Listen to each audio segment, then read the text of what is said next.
Big question for you. Obviously, Angela gave a great lead into this conversation about labor challenges and efficiencies within the organization as far as delivery and options that are out there. And I'm honored to be on the stage here with two individuals that were kind of forced into making some decisions and have since, as Angela said, become a champion of robotics. So, robotics, is it a threat to the traditional dining experience? Is it a human connection? Are you going to lose that? Are you going to lose the hospitality piece of what we all do? And is it a threat to the labor force? And we're going to talk about that a little bit later on because the discussion about robotics was very different just a couple of years ago, which we'll touch on here in a little bit. We're going to start off with some quick introductions here. Andrew, why don't you go ahead and tell us a little bit about yourself, how you got to where you're at, and a little bit about your restaurant as well. Sure. So I'm Andrew Simmons. I own Mama Ramona's actually it's Ramona, but it's outside San Diego. It's a 47-year-old, 45-year-old restaurant that I bought about 3.5 years ago, so like a month before COVID hit. And so I've weathered through that, and since then bought out my partner, who turned out he hated restaurants, and have worked towards automating how we run the restaurant, how we manufacture the food inside the restaurant, and how we deliver it. Very good. Today, let's tell us a little bit about your organization. Yeah, so my name is Tadeh Ghazalian, owner of Dialog Cafe. It started as a mom and pop shop, 4 employees, 2007. And I was the son who came in and kind of operated when I wasn't in college. And slowly with time, today we're a team of 95, I think 96 people now. And we operate almost 1,000 transactions in a fast casual environment in the heart of, probably one of the hottest areas of LA. So both California operators, so they obviously are dealing with some interesting struggles in regards to labor force issues and minimum wage, et cetera, which we'll talk about here in a second. But tell us a little bit more about the Dialog Cafe, your technology stack as it is today, because I think that's going to play into some of the conversation and the thoughts afterwards in regards to how people can utilize robotics. Mm-hmm.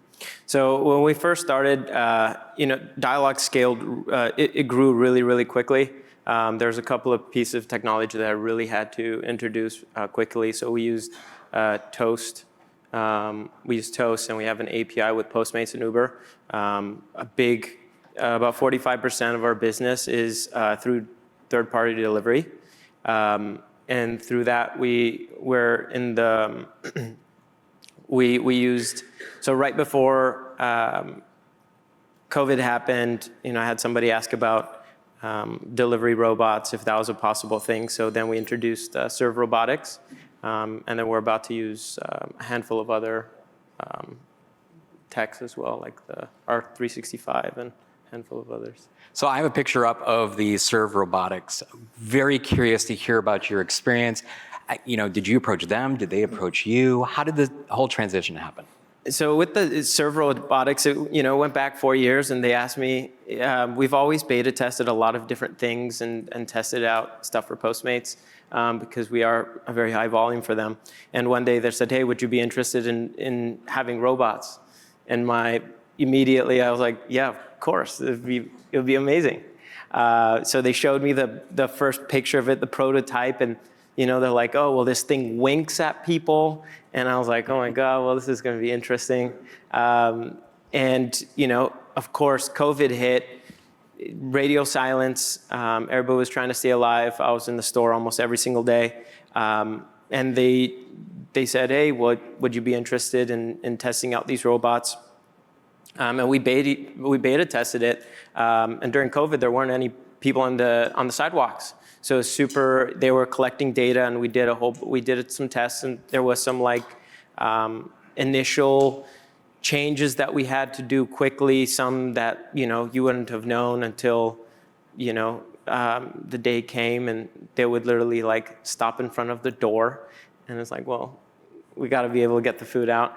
And then quickly we stopped it for a little bit, and then we started back up, and now it's I believe there's like 3 or 4 different restaurants or that we share this community of robots. And every day I have about 40, 45 pickups using these robots. And it works well. My staff is a big fan of them. They don't aggressively go into the window and start yelling when the order's taking 4 minutes longer than it's supposed to. These robots will literally just stand there and wait. And it's been a good asset for us being able. Another big thing is the parking in West Hollywood. You know that sign that they had about the AI translating? So I have that sign. I started laughing immediately because it was literally both sides of the street of right beside my restaurant. And every single day somebody gets a ticket. So people don't even come into the restaurant anymore, and they deliver it to their house even though it's just a mile away because they can't find parking. These robots don't require it. So it's worked out. Andrew, we're going to get you in a second, but I just want to dig into this a little bit more. The logistics behind the Serve robot. So how does it know where it's going? So the way it's plugged into Postmates for us, so the second somebody orders it, it'll send a message saying, hey, you have an autonomous vehicle that's picking up your order.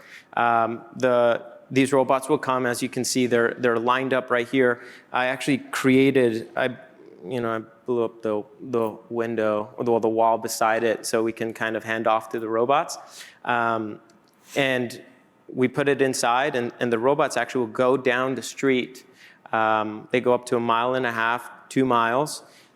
If they need to cross the street, a Serve user will actually go in and help assist it go across the street.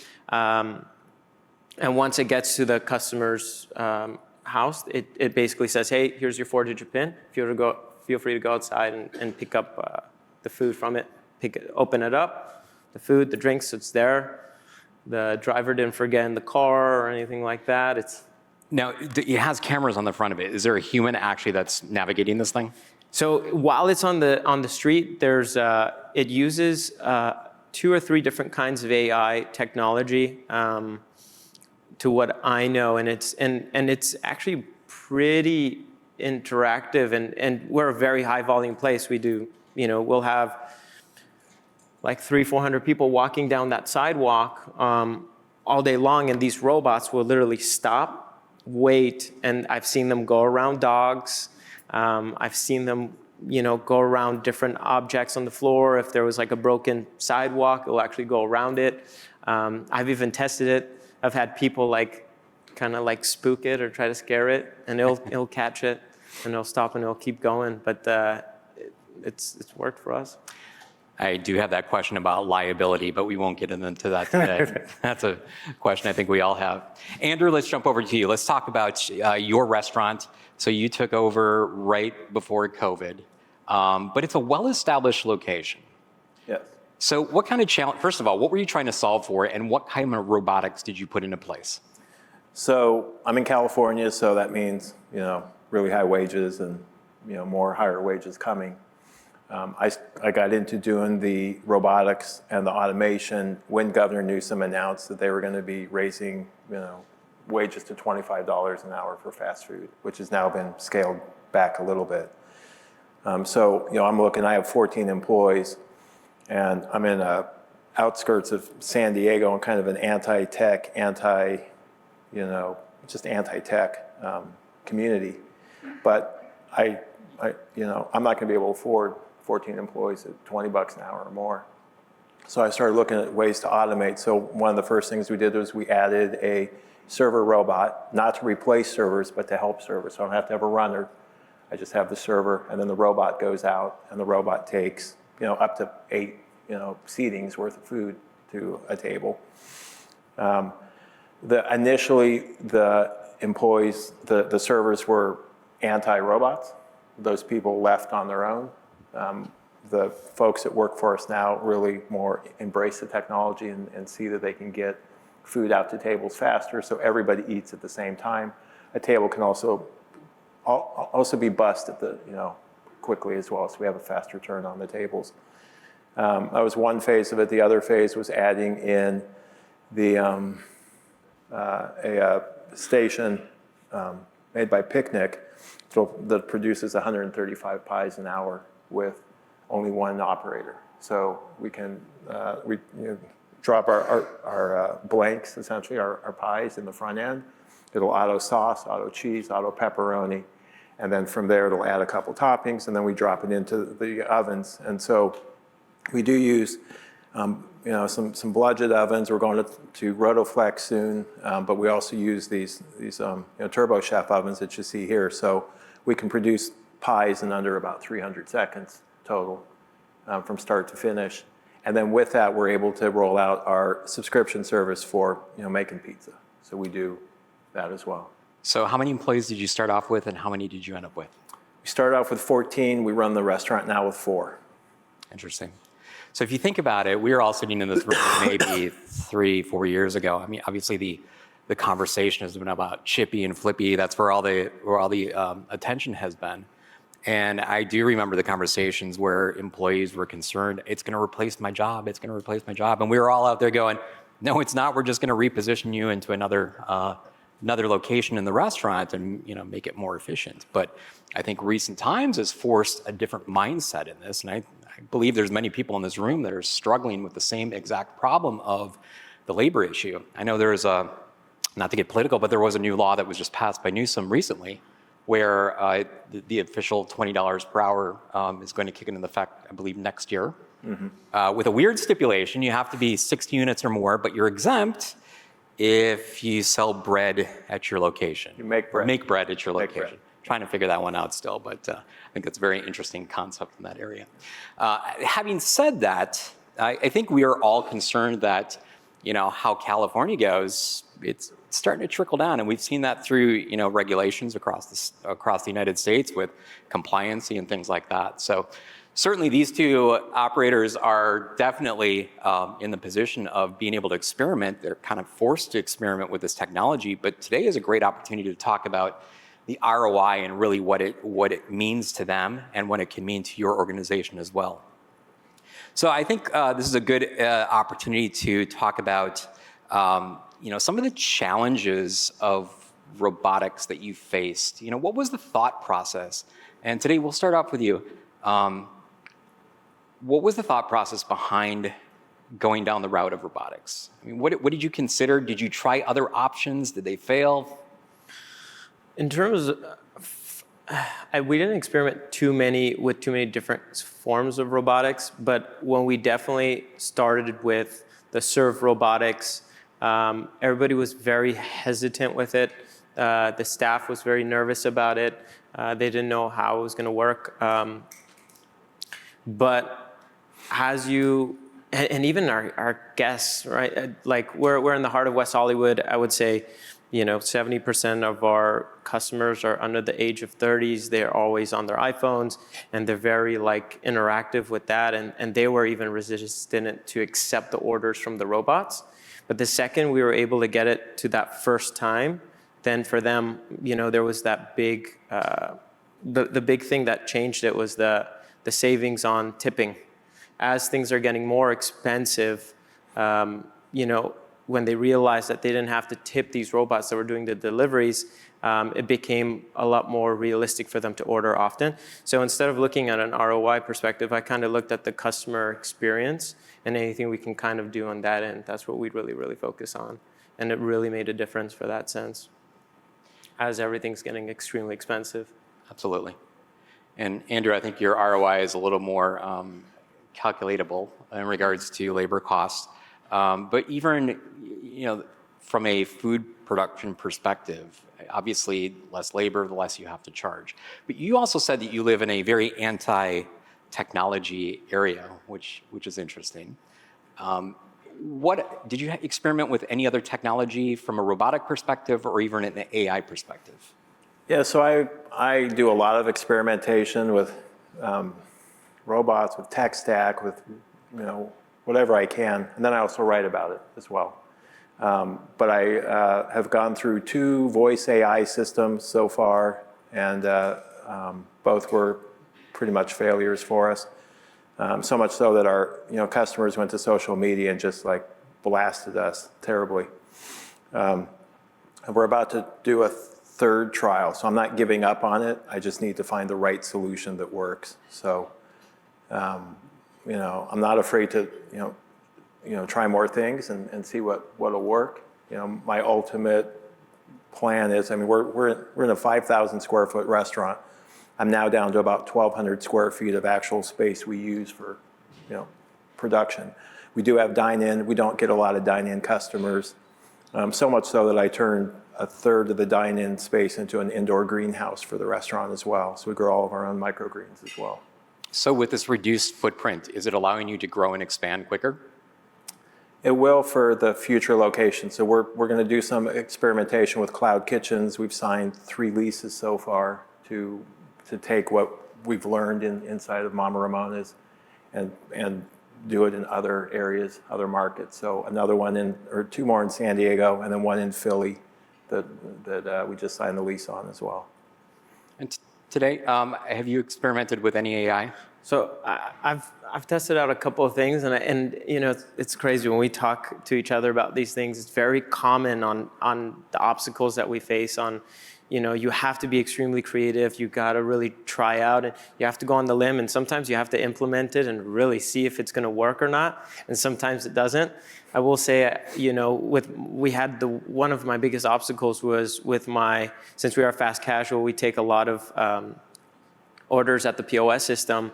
I noticed that phone orders became the biggest issue with us as we continue to become busy. As the cafe became busier, 50% of the time my cashiers would get it wrong. Either no cheese, double order this, no order of this. So we did implement an AI with our phone systems with a tree that would literally say, hey, do you have an issue with your takeout order, or would you like to place an order over the phone? And people actually end up ordering with the phone, and we're still dialing in. And I will say it's not perfect, but my cashier's got it right 50% of the time. So when you compare that, you really consider if it is a realistic option. And I just recently started testing out another one that I find really fascinating, that they use AI to go into all of your supplier dashboards, download all of your invoices, and use AI to look for specific manufacturer rebates. And they share these rebates with you in straight bottom line savings right there. I think it's very clever, and it's super new. So I'm fascinated on that, and I've seen some checks come through, and I'm like, okay, so it's working. So what I love about smaller organizations, you have to be scrappy sometimes, and that scrappiness kind of creates innovation for the rest of us, and that's why I love the fact that you two came up and were willing to share your story, because it really provides the opportunity for this group to get a flavor for some of the other technologies that might be out there.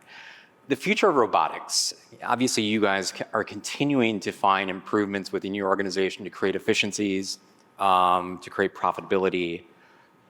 Andrew, do you see anything interesting out there, or do you have any predictions of what the future of robotics in the restaurant industry looks like?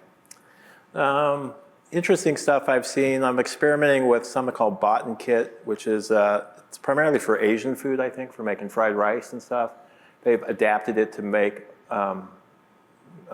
orders with fettuccine and other types of different pastas that I can use. It cooks something like 45 meals per hour, I think. Anything I can do to get rid of my cook that I have. Not that I've ever wanted to replace somebody, but my cook I really want to replace. So, if this thing works, I can drop in 2 or 3 per store and, still continue to do pasta. I'm looking at some different salad machines. I looked at one from Hyphen and another one from CI Robotics, I believe they're called.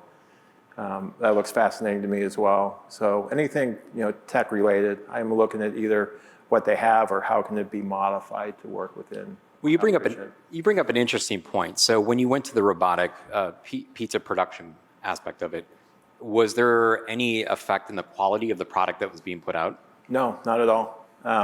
Because we make all of our own dough by hand, we do all the same stuff.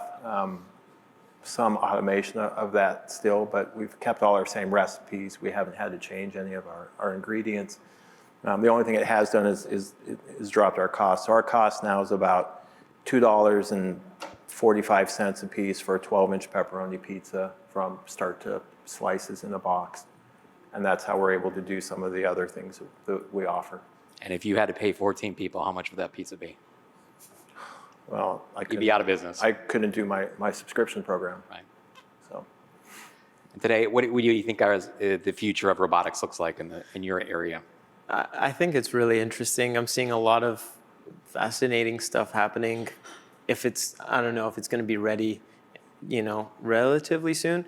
But, so with the serve robotics, these robots there's no break time, there's no sick, they can go 24 hours a day.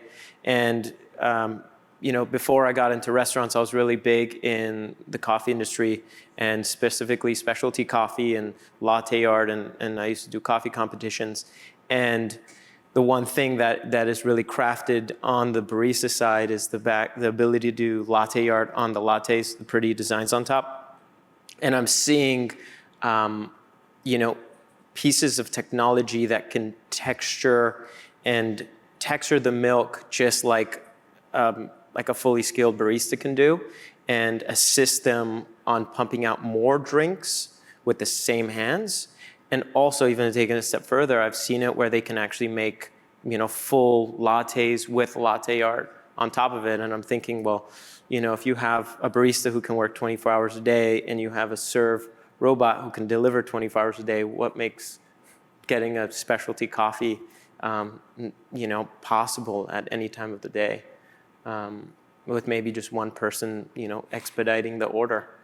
And I think that's a very interesting thing, but I definitely think it's possible. So I'm experimenting on my next location with a couple of pieces of tech that actually assists as like a third arm to the barista, which are like the most challenging staff to hire and the most expensive on the team.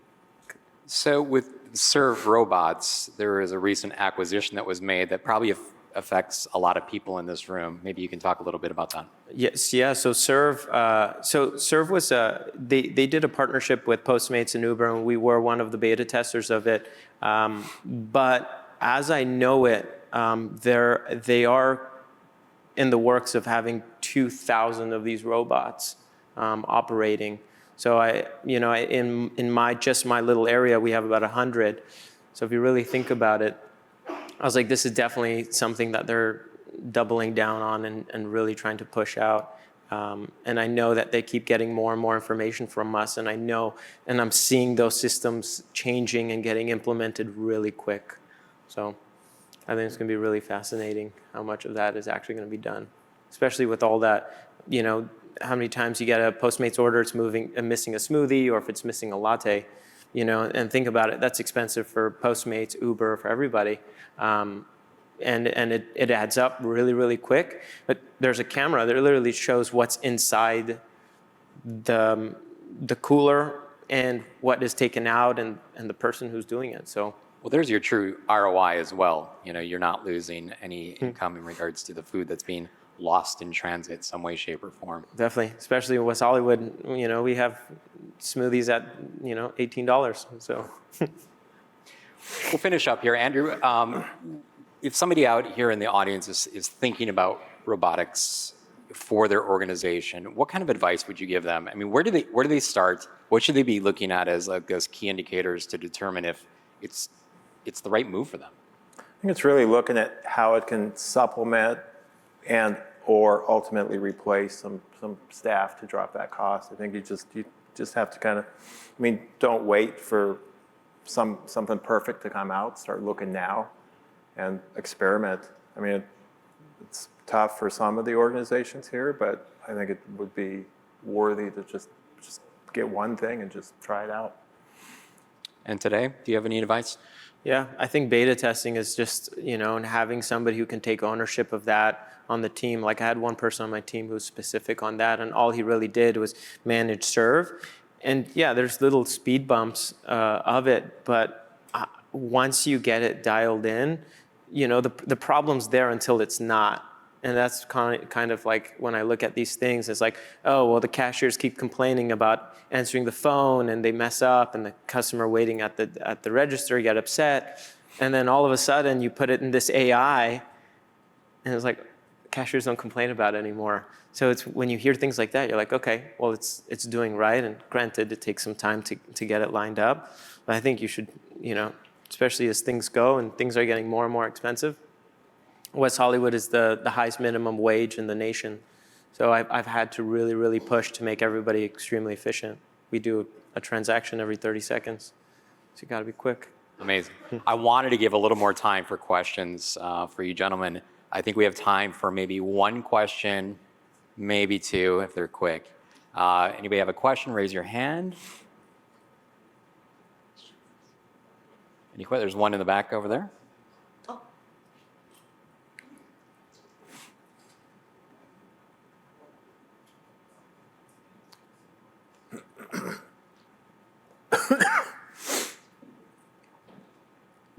Thank you for your insights. I'm curious, I don't know if you two have had a chance to compare notes. Do you have thoughts in terms of what's the context where AI does work in a restaurant and where it doesn't, or where those challenges seem to be? And specifically voice AI for assistance in ordering. Sure. So for us, we have a pretty complex product. The issues we've run into are typically anybody over the age of 55 hates it and hangs up. We have tried to modulate the voice and slow it down a little bit, but the 55-year-old plus are smart, figure that out. They still hang up. It's just really I think it's coming along. It's getting there. I think that even in this version may work, as long as it covers at least 60-70% of my orders, and they can still press 1 to reach us to talk to someone live. But I also think that in my particular market, we're anti-tech. So as I move into better, more populated areas, I think I'll see less resistance to it overall. But it's evolving, I think. Yeah, I would say mine is probably pretty consistent in that sense. But as you test, I think you'll understand, and I think progressively it's been getting better, and it's getting better quicker. We tested out, voice AIs a couple of times, and it didn't work. And then progressively, we're like, okay, well, this actually sounds pretty close. There's a lot of, accents and things like that, and we're, our cuisine is very, we're American, California cuisine, with like modifiers that are pretty straightforward. I feel like as that gets more complicated, it gets a little bit more tricky for it to really like do what it's needed to do. So just be cautious in that sense and test. Great. Testing. Yeah. Andrew, today, thank you so much for coming up here, sharing your stories, sharing your experiences, and really being those tech innovators out there that are willing to take that risk and go over the edge with it. Cool. Thank you Thanks very for much. having us. Thank you for being here.